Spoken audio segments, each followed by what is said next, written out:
Hey guys, how's it going? So you can see here we've got a box, and this box is full of orchids. There's only 3 orchids in here, and 2 of them are the same, but it's still an unboxing video, and I'm sure someone out there is gonna like it. So we'll just get right to it. Stella's sniffing around trying to help me.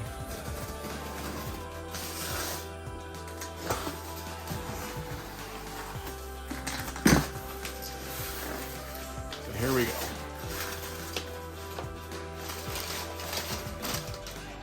Newspaper for days. So these 2 are going to be the same orchid right here. These are kind of rare, and people don't normally have these available, and the only place I could find them in the United States was Orchids by Hausermann. So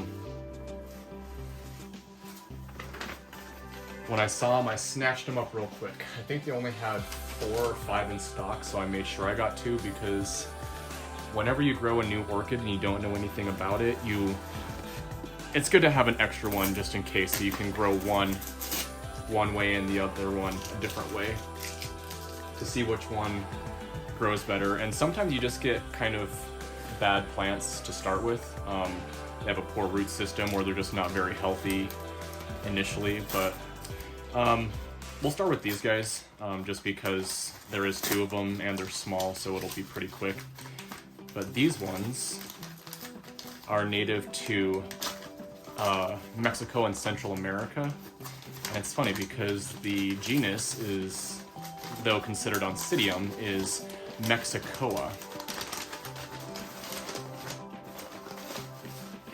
These are on wooden planks, so we'll leave that guy. It's not gonna stay. I'll put this guy here, and we'll unwrap this one.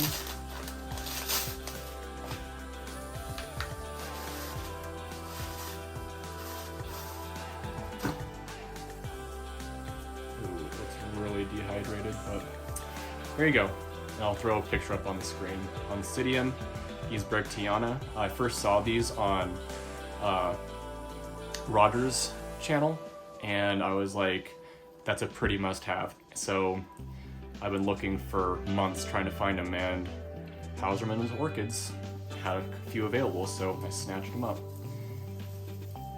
But these are really, really small seedlings. If you've seen Roger's, his is pretty darn big, and these are definitely small seedlings. So ooh, wow, there's a lot of little growth on here.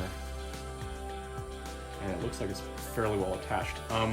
I've been running my humidifier again. I finally broke it out and decided I'll just try that again to keep humidity up. So I'm gonna try these as they are on this plank. I might try to repot them into live sphagnum just because I know they'll need a little bit more moisture than others. But we'll see. This one looks single plant, but bigger.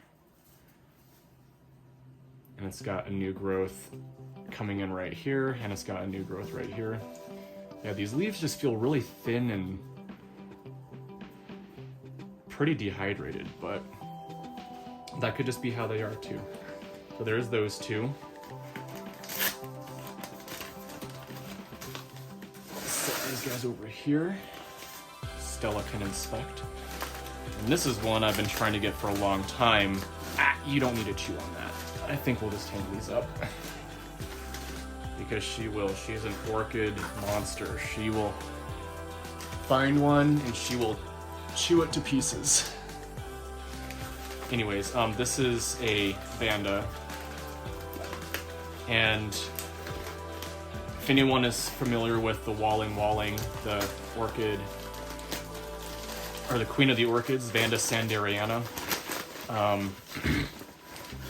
I've been looking for one for a long time that's close to the wild type variety of the Sanderiana, but no one in the US that I've seen sells them, except I think there's a grower down in Florida and she wants like $1,000 for it because it's a huge, like 3-foot tall plant, and apparently she won't get it to do keikis or divide it or anything, split it up, so she wants to sell it as is. But the Sanderiana is the closest I've seen in their pictures to what the wild type looks like, and I'll throw a picture up of what I'm talking about. A lot of nurseries are cultivating the super pink variety, which I don't like because it looks too artificial and too it just looks like it's been tampered with too much, you know, line bred and cross-pollinated with siblings to get just a really pink version of the Sanderiana, which to me doesn't look natural. It's not appealing to me, but the wild type is more of a lighter blush pink. It's not the super deep dark pink. And if you know what a Sanderiana looks like, the deep purpley pinkly part on the bottom 2 petals on the wild type is actually more of like a greenish hue, and it's got like netting veining in it. So this is Sanderiana walling from the Philippines. So this is the closest variety I could find to the actual wild type. And there is, I was messaging a grower on Facebook who are actually in the Philippines, and they have the legitimate wild type that I'm looking for. The petals are almost white with hardly any pink speckling on it. And then the lower sepals are the really pretty pink hue with the green veining in them, but you'll see in the pictures I throw up. But they unfortunately do not ship out of the Philippines, so had to settle for this guy, which is fine. It's a really nice, healthy orchid. It's big,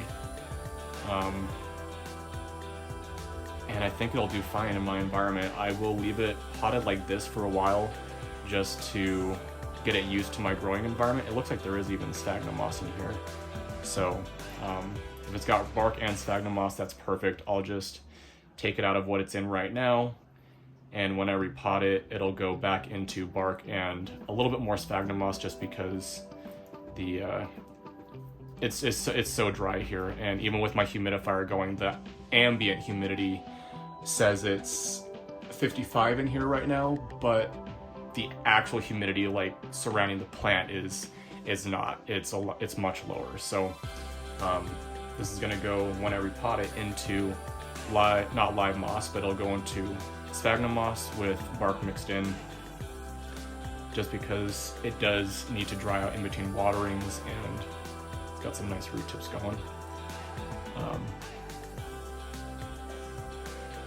And they're technically supposed to be grown bare root or growing on the side of a tree, so I can't say I'm too crazy about how wonky these leaves are shaped, but that could just be from being wrapped up in packaging. They'll probably unfurl here once they get used to growing in my grow space.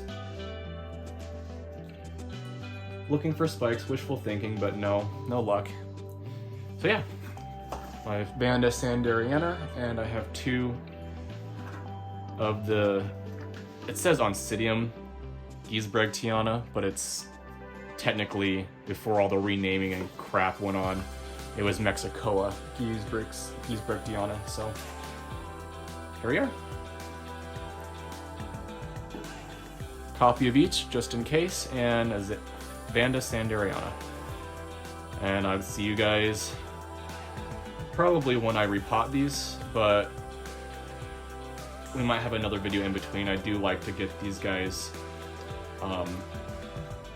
kind of acclimated to my growing space before I repot them. I usually let them sit a week or 2, just so that they can come out of transit shock and kind of figure out what they want to do with their life. So I think the next video you'll actually see is the care collab I'm doing with the Miltonia Sunset. So tune in for that. That's going to be posted on the 25th. And we'll see you all next time. Thanks for watching.